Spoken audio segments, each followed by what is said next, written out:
and welcome to Sporting Jibberish. I'm Stu Booth. I'm Joe Luffman. We're in a different surroundings today. It feels a little bit peculiar. I feel like I'm almost sat on top of the camera. I'm not quite sure where I'm going. So, where are we, Jackie boy? We're in would be the major room in my villa, or should have a maid. Or otherwise known as a cubbyhole. Cubbyhole, or where I'll get thrown out for being a bad boy. Spent a few nights in here then, haven't you? Yeah, it's permanent down there. Right, on with this week, we are going to be talking about fantasy football, cover a little bit about the Champions League that's happened this week, and European fixtures are still going on this evening. A little bit about the exciting times about to happen, it's all kicking off, isn't it? T20 World Cup. Yeah, I'm getting very excited about that actually. Yeah, and then Jack's chucked one in on me, and last minute he's not told me it's saying end of a managerial era, so I'm just a little bit confused in exactly what it is, but I won't let you. I'll release it as we go through, so to speak. But we'll start with, as normal, our sporting week. So you start. You need to start. You've had a hell of a week, haven't you? Well, looking at my tan, I look like I've been on a sunbed for the last 4 or 5 days. So yeah, dead bizarrely, no football this week due to half term. All the games have been just kind of canned because we couldn't get a squad together. So no game for us, but. Last minute, I just got a phone call asking me if I was available to do some coaching down at Jumeirah Hotel, which is the massive one that looks like a wave. The wave, yeah. But dead bizarrely next to it, they just started building 2 ships. Well, it's funny, I saw that. I was on the boat last Friday. Yes. Obviously, go around there and I saw that. I didn't realise they were building that until last week, yeah. Yeah, so they've got 2 ships that are coming in, so the idea is to have 2 ships, a wave, and a sail. Makes, when you look at it, it doesn't make any sense at all, but that's the way they've gone about it. Anyway, back to the story. So I've been asked to do this coaching with a company called Football Escapes. Yeah. Just got along, just said it's nice, easy work, we just get along. Just little catches, there's a couple of pro footballers on there. It's alright, Bobby Zamora, which I met last time.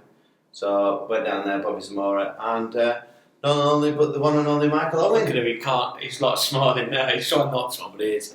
So a Liverpool legend. Yes. Or is he a legend? Did he get into it? Because Man United. I will. Connection. Yeah. Well, I'm going to talk about that because I wouldn't really be a Liverpool fan if I didn't ask that question. So I've been really fortunate is that Michael spent quite a lot of time with me doing the coaching. So we ended up having quite a few chats.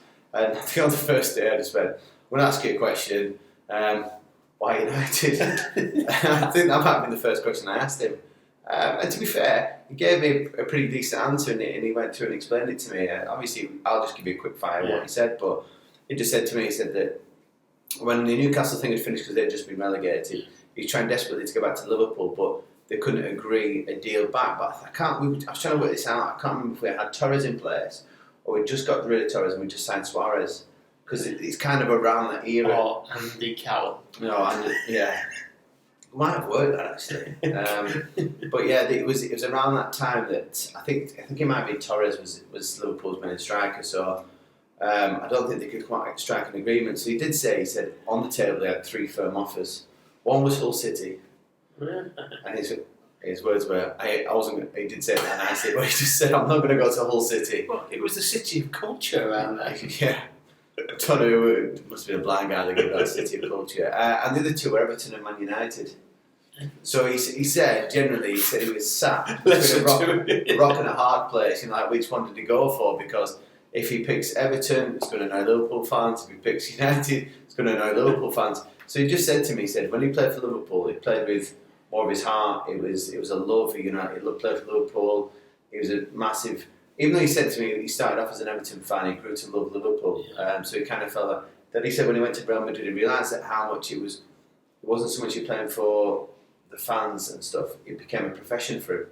So when it came down to it, in the nutshell, was professionally, which 2 did he go for? Did he go for Everton where he may have got more game time but had less chance of winning things? Or did he go with Manchester United, less game time but a better chance of winning things? So he went with that.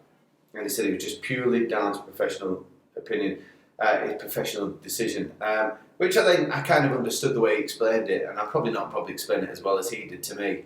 But then it made me think was if everybody wanted to be a professional football growing up, and if you sit there and say to somebody, look Jack, you're going to sign professional, but you can only sign for Arsenal. You would do it, wouldn't you? You have to do it. I don't think there's any. I know people will always say. People will go, oh, but you earned enough from football for you not to make that decision. when you're short, your career is so short, winning them trophies and having that, playing at the top level, may overcome. Some people may have made a different decision, but I think when he boiled down to it, he had 2 really solid offers on the table. I don't think it was a win. It was a lose-lose situation. And actually, forget who you played for, who you're a fan of. At that, even there, if you went that choice between Man United and Everton, you'd go Man United, wouldn't you? Yeah. Because you've got, even with Ollie at the wheel, you've got more chance of winning the trophy than you have with Everton. Yeah. It's interesting that. And the other interesting thing I didn't realise until he told me was that he actually took over Ronaldo's number. Number 7, yeah. Yeah, I remember him wearing 7. I remember him wearing 7. I didn't realise it was straight after. 7 after Ronaldo had gone. So, yeah. There we go. It's amazing, isn't it? Our Liverpool fans is probably checking his legacy, I guess, with Liverpool a little bit. I wonder what Man United fans think, because although he was only there for a short time, he did win trophies, and of course scored that magical last-minute winner against City.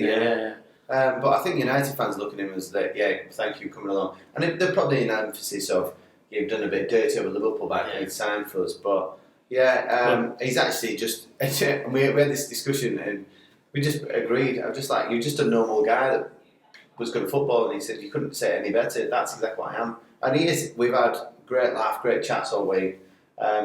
And to be fair, you just mentioned it. I've not even mentioned horses to him yet. Yeah, no. So I've got one more morning with him tomorrow. Don't let us down. We've got some money to invest somewhere. We can go there. I don't think we'd have enough money to invest in any Orange horses, mate. He's got stuff. I'm pretty sure he's got a stud farm. So not only does he have, obviously, his horse, I'm pretty sure he has a stud farm as well. I might be wrong, but I'll ask him. I'll give me the old nudge tomorrow. Mike, come over here. And he got some sort of sporting gibberish. Yeah, so dead bizarrely, see. With coaching with him, I've been very reluctant to get pictures taken with him and stuff like that because at the end of the day I'm there to do a job and do a coach. So I sent Bella over. So Bella managed to get sporting gibberish face mask signed by the one and only Michael Owen, as you can see there. And he did say it's the first time he signed his face mask. So I said to him, if he's lucky, I'll give him a shout out on the podcast. And I might even tag him in and then. Michael, thanks very much. Sporting gibberish legend there. Yeah, well, I have to get a t-shirt next, but I think it might be a bit too much. The last time I get invited back. There's room for him, he's only little, isn't he? He could have sat here. Stick him in here, but it's been a good week, really enjoyed it, and obviously Bobby's been on there as well, so Bobby's a massive West Ham fan. Yeah, I see on sort of social media he's got a lad there who's big West Ham, giving the old iron hammers thing. Yeah, and he's another good lad. We actually played it in a game last night, so we played parents versus coaches. Well, it was more of coaches split between 3 teams. So Bobby went one team, Michael went the other, and I went on the third team. And the first one, Bobby's come in on me, and he's not coming hard at me, but he is still a big, strong boy. And I just said to him this morning, I was like, "Is that how you played? Because you went in body first rather than go for the ball. He hits you first before then going for the ball. It kind of disbalances you." He said towards the end of the career I started doing that, but. Dead bizarrely, Winston Reid was down at the pitch this morning. West Ham, ex-West Ham, and Stephen Taylor, ex-Newcastle. Oh, the best save ever, mate. What he said. Yeah, so they were both down at the area working at. They were doing some rehabilitation work. Where is Taylor? So Taylor's retired, right? But Winston Reid is still trying to make the squad for New Zealand World Cup, so he's doing it to keep his fitness up. He's currently not with the club, so I think he's trying to get a club now. But surely he'd be better off getting one here. Oh well, I don't know, because we were talking about this with Bobby, and he was saying he wasn't sure if the level here would be recognised for international, but with it being New Zealand at the same time, he should be okay. Yeah. But I tell you what, height wise, he's probably 6'3", but he's not massive built, but he is. Winston Reid. Yeah, he is just solid, and honestly, he's not a bad player, I don't think. I would not want to go in a 50-50. It's funny, I remember seeing. Because I came down, was it Easter time when and Bob was there, and I remember texting Lovers, my mate, going, took a picture of him off the side as he said, he looks massive. I said, mate, he's a man mountain. Yeah. Bobby's more, he's a big fella. Well, Bobby said to me, I said, out of these two, who do you not want to face? He's like, I would not want to play against Winston. He said, Winston's just an animal. He said, just a hard player. But his legs were just so massive and ripped. It's amazing. I didn't realise he was on it. So severed the contract at West Ham.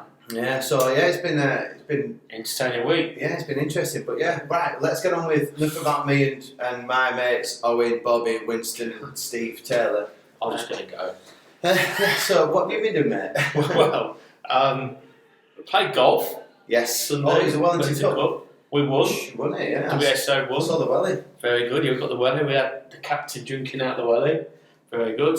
And of course, the Saturday night before we went and played Titans, and unfortunately lost. So the winning run is gone. Gone. Very good Titans. Put a big score on the board, didn't they? Yeah, 235 for 3.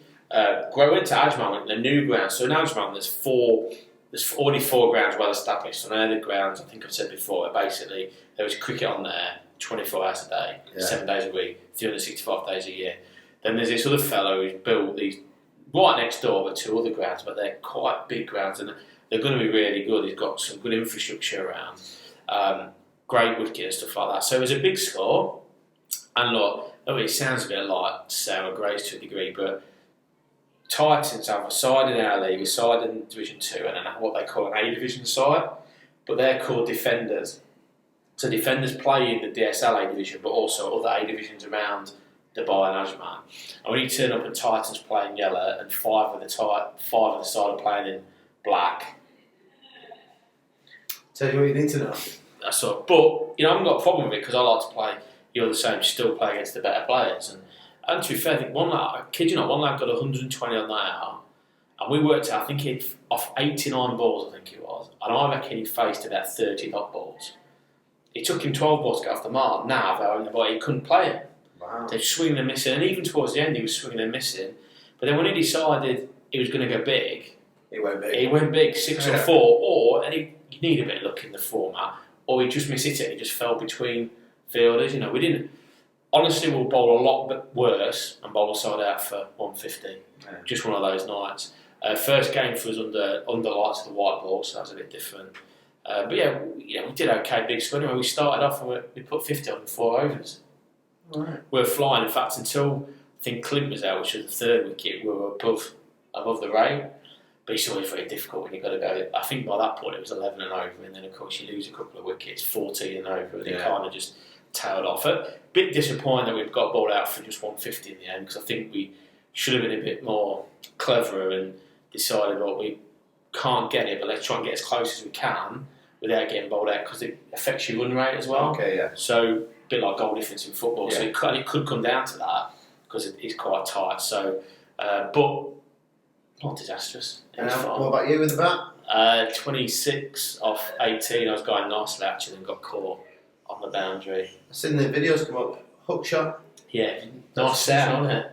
Yeah, I had a little look. Got right round on it though, didn't you? Yeah, because you bowled it quiet. Almost hit it. If you had a third slip there, almost. Yeah, I hit it behind me. Yeah, but going hard. Just one of them things. When you're going hard. And game this week? Yes, Saturday afternoon against Masters Blue. So we're now 3rd. No, we're still 2nd, sorry, on win rate. Yeah.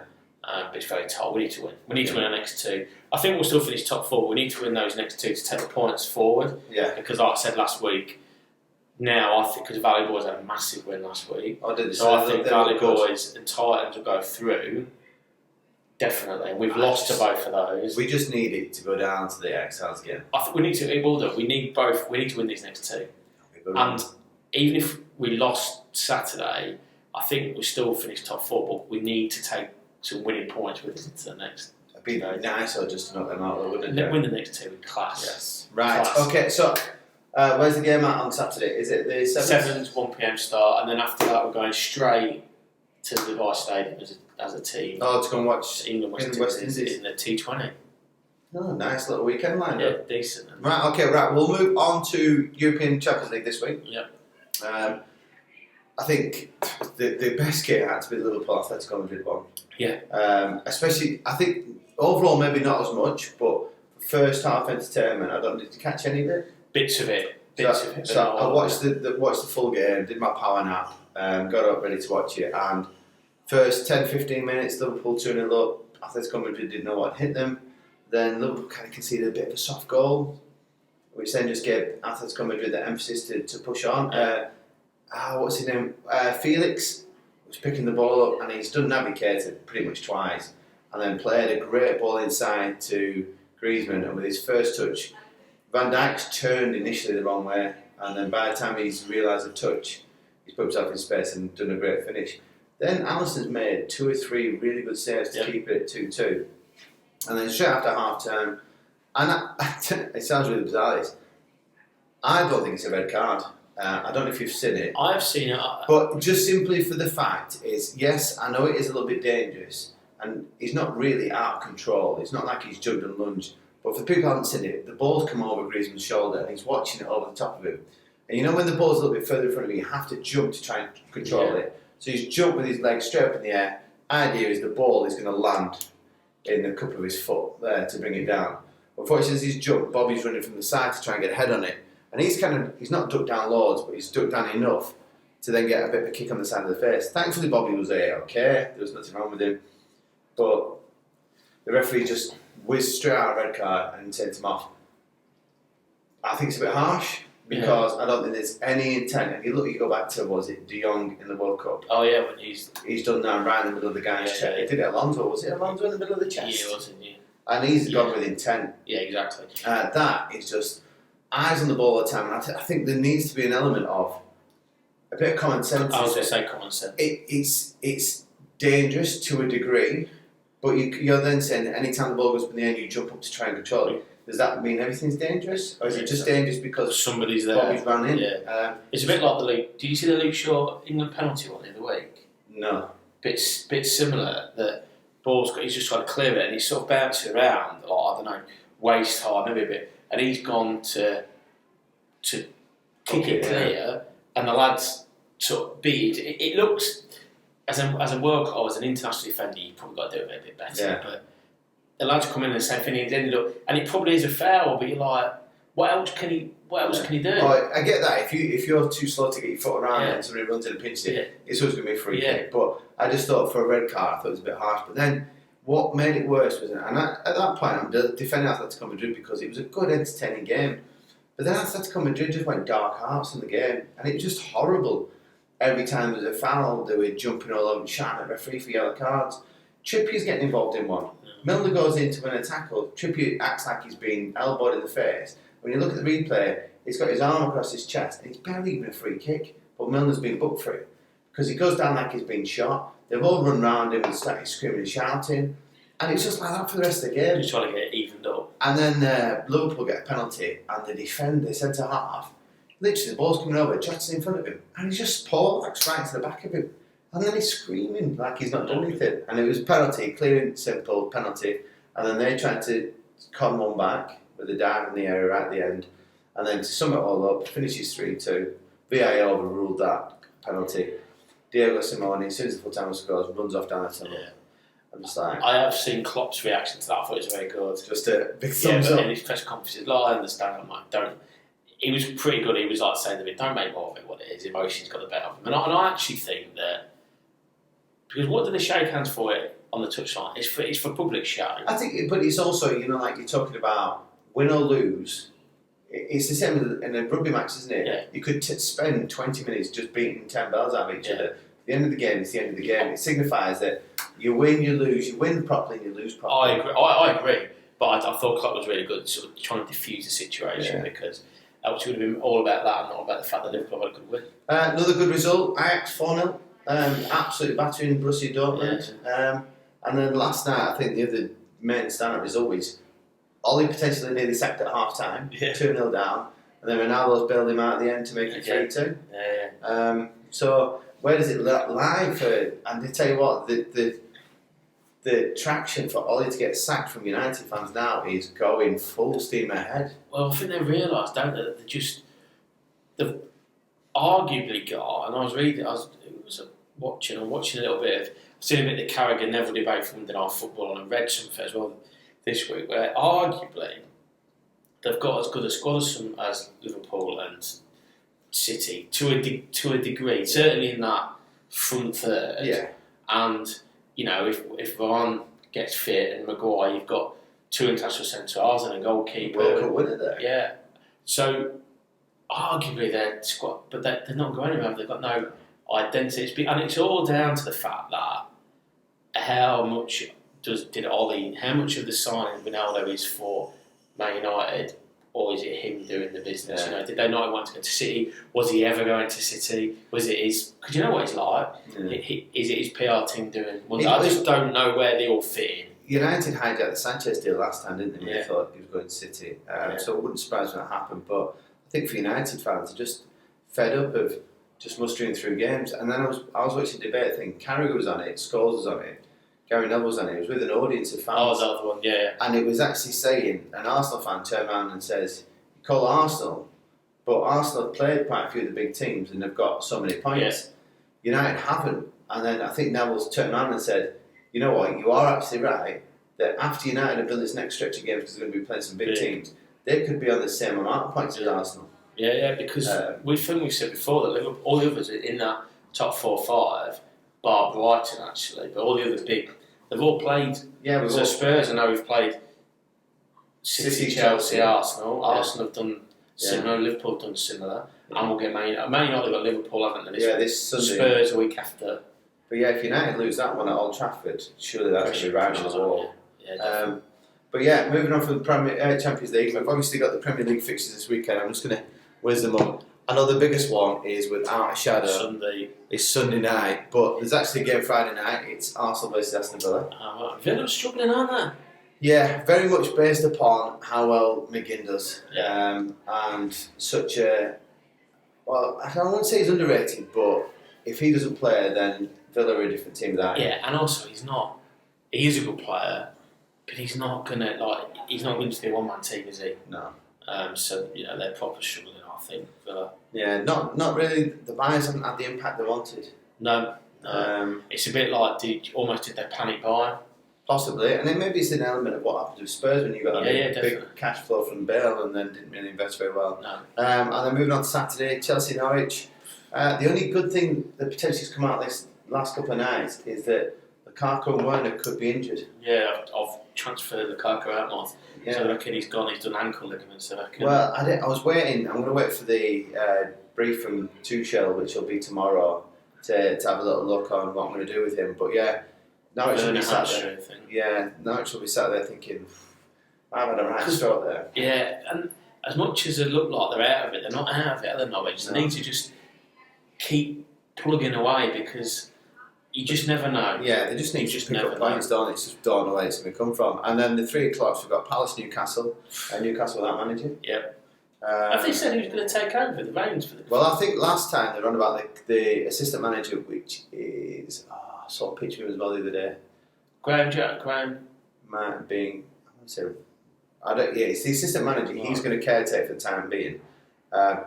On the quiet. I know that I told you... I don't know that I've had some inside info that Fonseca's... was that from your mate Michael? It wasn't from Michael, no, it was from somebody else.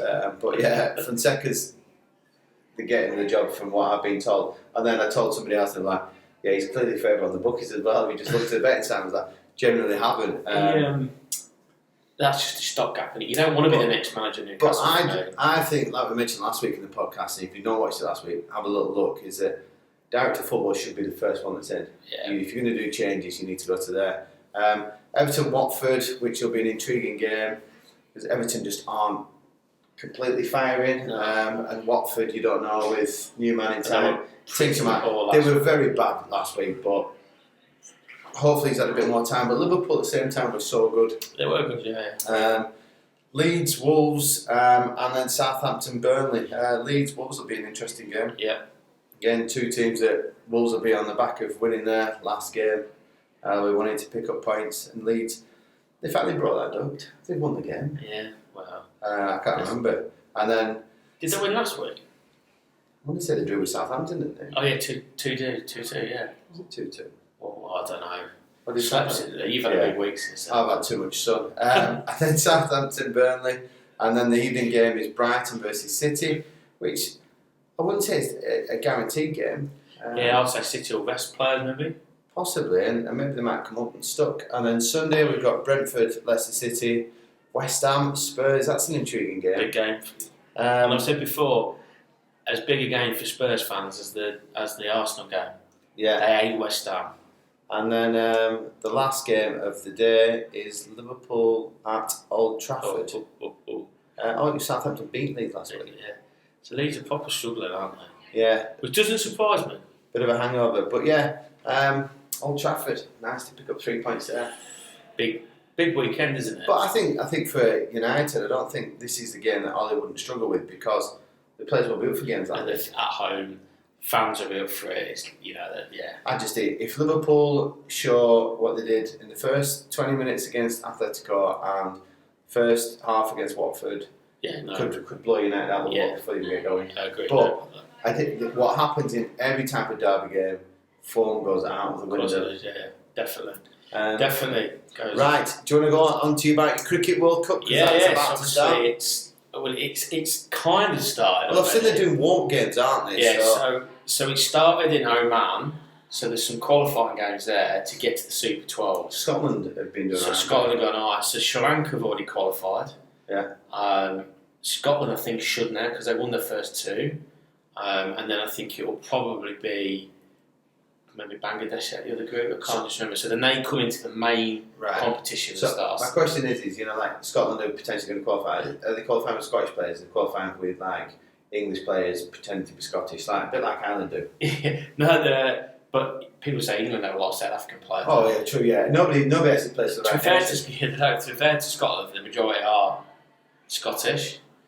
There's the odd expat, or whatever you want to call it. I think maybe there'll be a South African in there, 100%. I think there's an Asian player in there, maybe from Pakistan originally, or certainly was. I'm not sure if it's in the squad actually. He might have been through the system, but yeah, they've done well. They've got their better players are playing the county championship. So Davey, the bowler's a good player. Cross, the captain, Carl Kurtz is a good player. Been for Northants for years, good player. So they've had 2 good wins, really good wins. The shock out of that qualifying group is Holland have gone already. They've lost the 2 games, so they can't qualify. Got 1 game to go with, and that's a big shock because there are a lot of ex-South Africans or ex-South, whatever you want to call it. They're decent. Dennis Carter, Ackerman, Roland van der Ver, there's some good players in there, so something's not quite ticked there. So that's happening. But then at the same time, there are warm-up games with the normal nations, the bigger nations, who've already qualified. So Pakistan played last night, didn't they? Yeah, so they're just down as we speak here, they're just down the road, aren't they, at the ICC or in Abu Dhabi. So England have played twice, once at the ICC, once in Abu Dhabi. So they won 1, lost 1. What are you reading to it? What do you read into it? There's no crowd It's there. like any warm competition. It's just a case of just to get ticking over, isn't it? Yeah, exactly. Get used to the conditions, the climate, because it's even though we're supposed to be cooler, the humidity is still right for you. Absolutely, it's unbelievable. When we played last Saturday night, it was just sweat spilling. But yeah, so that's all happening. So that all kicks off. Well, England will start on Saturday. I think there's a game. I think it starts Friday evening here. But yeah, looking forward to that.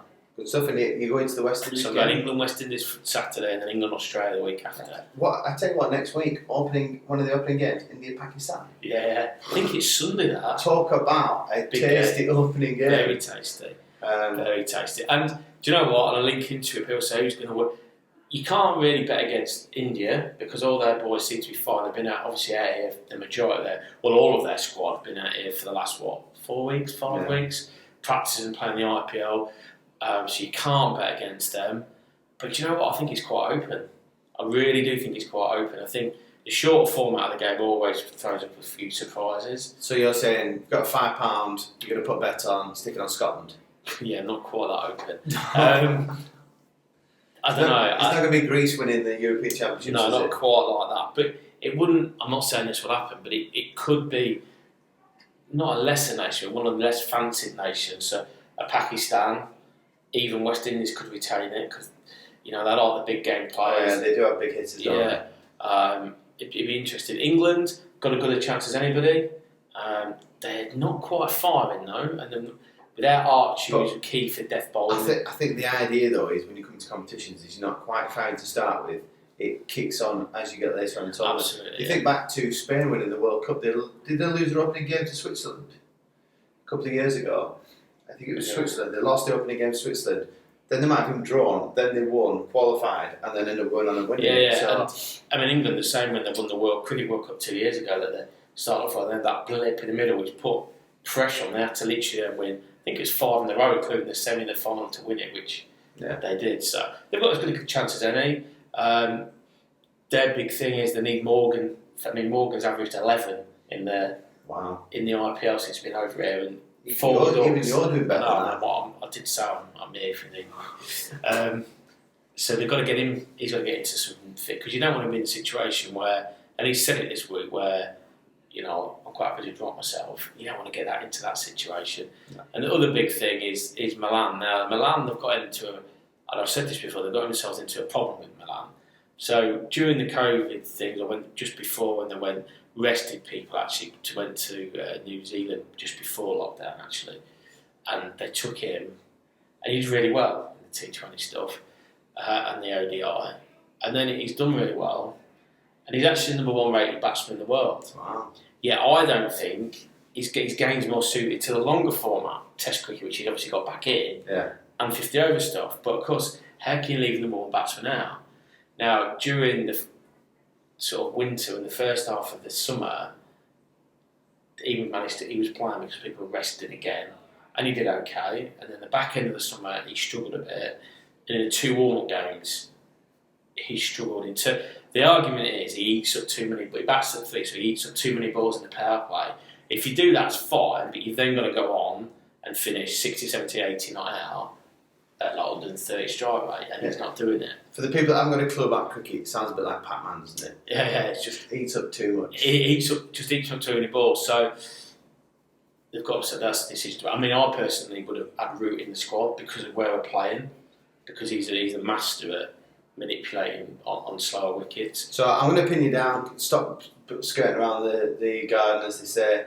Who is your Jack Loughman pick for the World Cup? The team. One team right now. India. Right, I'm going England then. But I'll go home nation. I want England to win, obviously. But I've just got a feeling India. I changed my mind. I'm going Australia. Oh no, I won't. They've got no chance. I'm going to change it again. I'll go Pakistan.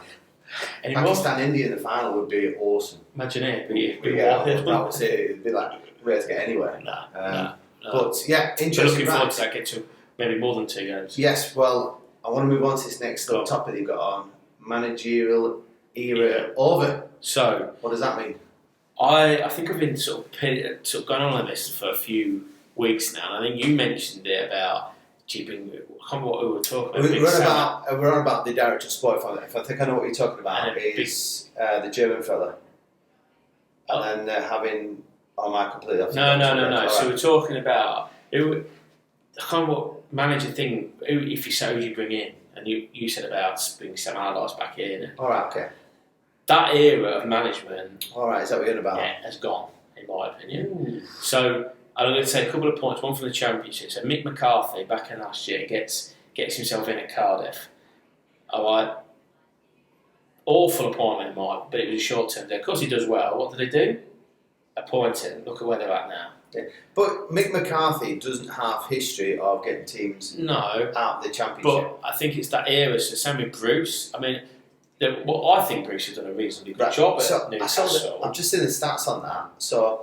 In 90 games, Rafa Benitez 90 games versus Bruce's 90 games.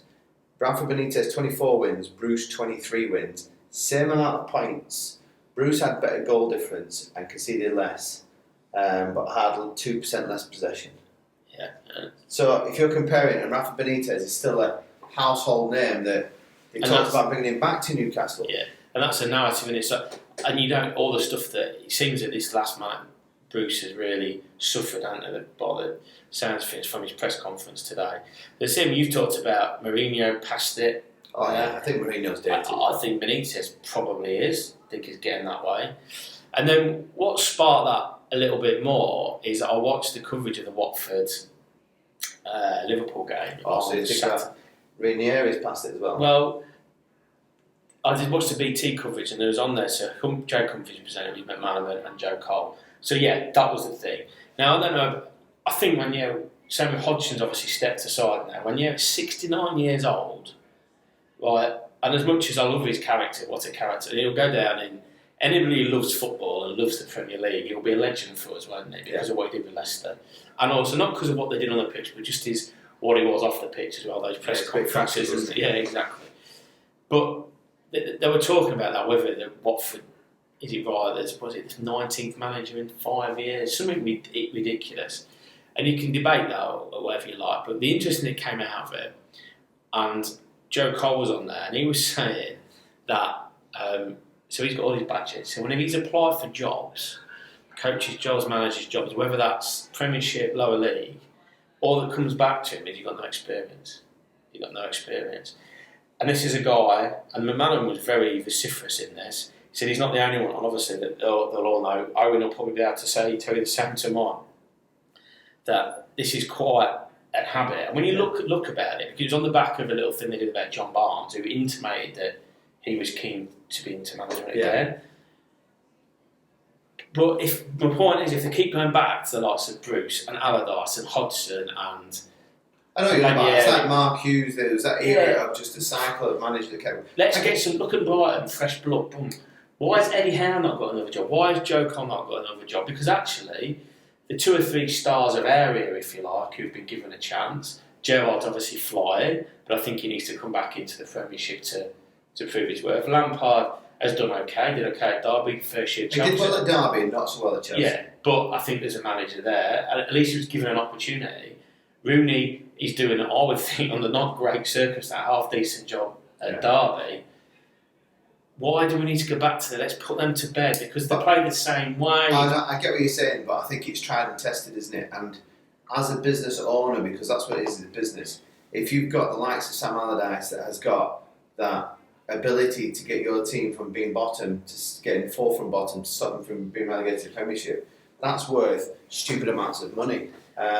So I can see why it happens, but I mentioned this, it must have been one of the first podcasts, is that why do we not have some form of apprenticeship in a managerial? And I talked about it as an England manager, was if you've got a good manager like you've got Gareth Southgate doing well now, why is somebody like Steven Gerrard, Frank Lampard, even Wayne Rooney not then at every training camp, shadowing, not guaranteeing to say they're going to get the job, but getting that experience, and what you're doing is you're blooding in your better young managers per se, that gives them that experience. And even Joe Cole, and maybe just half that you have these group of ex-professionals, because as good as you've got your likes of Mourinho has been as a non-player, everybody else has played. Yeah, I mean that's what it's like 1 in every 50 or 60. And the flip side of that, just because you're a great player doesn't mean you're a great manager. I know that Sol Campbell makes lots of noise about wanting another chance in the game and stuff like that, and we know there's not enough representation of black and ethnic minorities in the game. But when you read about his style, I don't think he's cut out for it from what you read about it. You look at Jimmy Floyd, it was doing more non-lower level football, wasn't he, as manager? But you're dead right in that thing, because you've got people there who've got and I think McManaman said, Joe Cole sat there with Champions League winners medals, league winners medals, done this, that, and the other, and to say you've not had the experience. I think there has to be an element, and Gerrard served his time at Liverpool. Did the under-19s first, under-23s, was successful, and then got given his opportunity at Rangers. Right, big gamble by Rangers, and obviously it's now paid off. Yeah. But you're right, is that are the likes of, and I don't know Joe also, I don't know if he has gone to Chelsea, give me an under-19 team, or he's going, I'm too good for under-19s, I need to be doing a first team. Well, that doesn't work in the real life. You don't just walk into an Asda and go, give me the store. They go, no, you go and look after fresh fruit for a bit, and then if you do well, then you get another section, and then you'll fresh fruit aisle. Joe Cole, fresh fruit aisle. I think he'd do well there. Yeah, he. To be fair to me, he wasn't centre, but what he was intimating is that when him and the other people, he didn't mention the names, have actually applied even for academy jobs, and they're not getting anywhere. Yeah, it'd be interesting to see what they're going for, but I think there's that element of trying and tested, and if you're really scratching around, like Norwich City at some point, they're going to have to take that gamble. Where are they going to go? And then they're going to have to go for somebody trying and tested. Steve That's Bruce, where he watched it with Steve I don't think Bruce. they're going to go Steve Bruce. Maybe Ex-Norwich player. Yeah, maybe they might give somebody a chance, but depends on what the long-term plans are, aren't they? And it's such a merry-go-round at best. I mean, the thing is as well, it's like, and I think your points are absolutely valid before we finish that, but you think in recent times people who forget the Gerrards and that, but Potter giving a go, is doing a really good job, so we'll get. But you're right, we've spoke about it. Will a big six club take a punt on it? Eddie Howe did a great job at Bournemouth, but ran out of steam, hasn't got another job. Well, he went from before he did break off and go to Burnley and had an absolute shock at Burnley and then went back to Bournemouth. So I don't know. What about the lad Cooper, who's done well at Swansea? He's done he's turned Forest around. You know? Yeah, and there's elements of they're never going to get that opportunity, are they? Yeah. No top 6 team is going to punt on an English manager. And Spurs are the biggest example. I would have said that is that if there was any opportunity when you couldn't get, I know you went for Fonseca and it didn't work out, and you weren't that bothered about getting Fonseca anyway, and then the other ones didn't work out either. Is it would Graham Potter been any different to get Nuno? Oh, I think it would have been better from a Spurs point of view because from the outside looking in, he plays the way Spurs want to play. Yeah, so maybe it's time the big wigs took a look at themselves. Oh, and maybe that's my point. Yeah. maybe like the Moneyball film is that maybe there's an opportunity now that people need to start looking at things. I think it's almost like I'm saying, I get all those points, but let's forget about them. So if you're Cardiff looking for a new manager when you eventually sack Mick McCarthy or Norwich when they go, or not so much Newcastle now, but forget about them. Let them go enjoy their retirement home. Let them go manage All Stars FC in Dubai or something. Roy Hodgson on the touchline there. Greeny's not happy about that. And He's trying to oust him out. Sorry, Greeny. Tried and tested, mate. Get Allardyce in. But go for somebody a bit bold. I'm not saying it should be Joe Cole. I don't know who else is there. There's plenty of other people like that. Right, interesting points. Let us know what you think. If you think it should be a case of out with the old in with the new. Yeah. Right, fancy football. Football. Just a quick update. Last week's winner, almost Stuart Burtwood. You were 1 point off. Yeah, I did see that. I thought 1 point off. But new boy to the group. New boy, actually a great golfer, I believe. Scratch golfer. And his boy was playing for in the World School Games. So David Pendleton-Nash, congratulations. You won this week's fancy football. So get in contact with either me or Jack at work and we'll get your voucher over to you. Definitely. But looking forward to this weekend. Big decisions need to be made. Does Lukaku out already? He's made it early. I've gone early. I've heard he's premature about a lot of things in life, but end of the day, Jack. What do we know?